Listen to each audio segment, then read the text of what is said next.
Saya melakukan ini supaya saya bisa to serve others dengan lebih baik, lebih lama, lebih baik. Membantu, melayani, menolong yang lain lebih banyak, lebih luas. Siapa Bante yang lain itu siapa? Ya tidak usah jauh-jauh, saudara.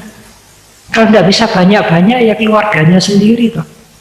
Suaminya, istrinya, anak-anaknya, teman-temannya, lingkungannya. Syukur bisa lebih banyak, lebih banyak, lebih banyak, lebih banyak. Jadi tidak selalu berpikir aku, tapi yang lain, yang lain, yang lain. Besar sekali. Sikap mental yang seperti ini akan tercermin dalam perilaku dan memberikan dampak yang besar sekali. Yang pertama, keserakahan akan jauh berkurang. Karena kita selalu memikirkan untuk yang lain, yang lainnya. Suamiku, istriku, anakku, lingkunganku, yang lain, bukan aku. Saya mengatakan kalau lagi pacaran ya selalu pacarnya tuh. Dia bisa mengendalikan diri. Jangan sampai pacarnya kecewa, sakit hati, yang busuk-busuk disimpan, kan begitu. Semua untuk pasangannya. Apa mau dia, apa keinginan dia, apa hobi dia, apa kesukaan warnanya dia, selalu untuk dia, bukan untuk kita. Tapi nanti kalau sudah menikah, anaknya 1, 2, terbalik. Bukan dia untuk istrinya, dia menuntut dari istrinya. Kamu harus tahu saya. Lah, kok lain dulu, lain sekarang. Sang istri juga begitu. Dulu waktu pacaran selalu hanya memikirkan sang cowoknya ya. Apa yang dia suka, apa yang dia tidak suka, apa yang dia mau. Sepenuh hidup saya untuk kamu. Setelah anaknya lahir 1, 2, 3, sekarang menuntut. Kamu harus tahu saya toh. Terbalik.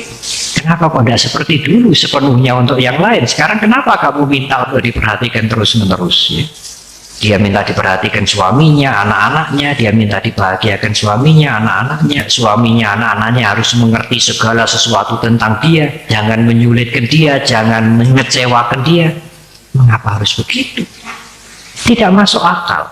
Satu orang menuntut banyak orang menyesuaikan dirinya untuk satu orang. Tidak masuk akal. Lebih masuk akal kalau satu orang untuk banyak orang daripada banyak orang untuk satu orang. Begitu. Kalau saya bisa berguna untuk suami, untuk istri, untuk anak-anak, untuk banyak orang, lebih baik daripada banyak orang harus nuruti saya. Nggak masuk akal. 5 orang, 6 orang harus ngopeni satu orang, menyenangkan satu orang. Kan lebih logis kalau satu orang itu bisa bermanfaat untuk banyak orang. Keserakahan akan berkurang. Yang kedua, kebencian akan berkurang. Orang kalau memperhatikan yang lain, menghargai kehidupan, mengendalikan diri, kebencian dia akan berkurang. Andai kata suatu ketika terpancing timbul kebencian, sebentar, karena kita belum menjadi orang suci. Ada perumpamaan yang bagus. Kalau timbul kebencian, dendam, ada beberapa tipe.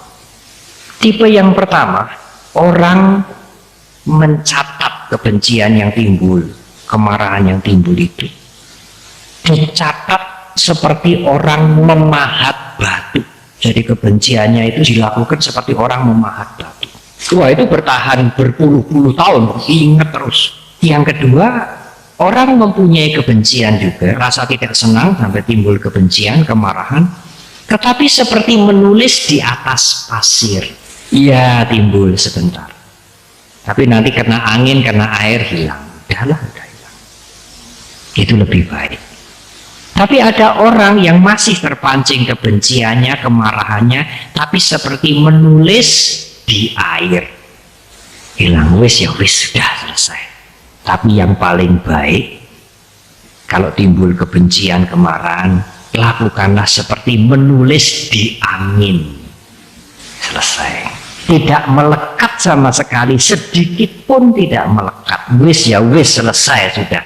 Ya, oleh karena itu saya sering mengatakan, ya dalam bergaul mesti begitu, ada begitunya. Termasuk di wihara, Bante ulang, ya termasuk di wihara. Kita semua yang hadir ini pengurus wihara bukan arahat semua. Kadang-kadang ada clash, kadang-kadang ada rasa tidak senang, biasa. Tapi saya menganjurkan, meskipun Anda suatu ketika bergesekan dengan siapapun di sini, apa pengurus, apa teman-teman sekebaktian, tetaplah datang ke wihara. Karena Anda datang ke wihara untuk belajar Dhamma, bukan untuk mencari orang. Karena kalau dhamma itu diabaikan, aduh, kita akan kehilangan sesuatu yang sangat berharga. Kami datang untuk mencari dhamma, untuk praktek dhamma, bukan hanya untuk ketemu si A, si B, si C, tidak. Sekalian kita belajar benci ya benci, nanging seperti menulis di angin saja, baris-baris. Angin itu tidak bisa menempel, ya. Tidak ada bekasnya. Jangan kebencian seperti dipahat di batu, dia akan bertahan bertahun-tahun dan akan menimbulkan, memancing kebencian terus-menerus. Ibu bapak dan saudara-saudara, cinta kasih yang membentuk karakter kepribadian, kemudian kita berusaha untuk mewujudkan di dalam perilaku, akan memberikan manfaat, akan memberikan efek dampak yang sangat berharga sekali. Yang pertama, keserakahan kita akan jauh berkurang, dan yang kedua, kebencian akan jauh berkurang. Sikap seperti inilah yang membuat kita sering dikatakan berpikir positif, positive thinkings. Apa toh yang membuat dunia ini indah, saudara?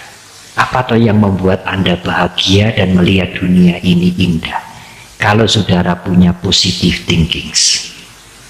Kalau kondisi mental saudara itu positif, Anda melihat semuanya indah. Aduh, bagus. Saya bertemu dengan saudara-saudara kita kemana-mana, saya bahagia. Tapi kalau Anda selalu berpikir negatif, negatif, negatif, dan menuntut untuk diri Anda sendiri, semuanya akan menjadi tidak indah.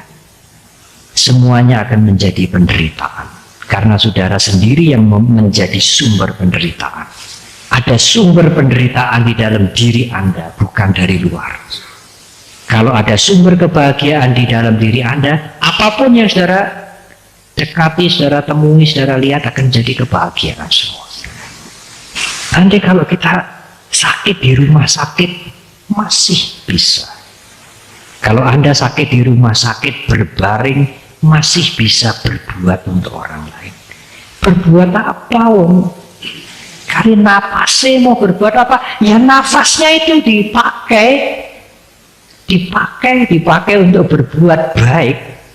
Apa nih? Meditasi.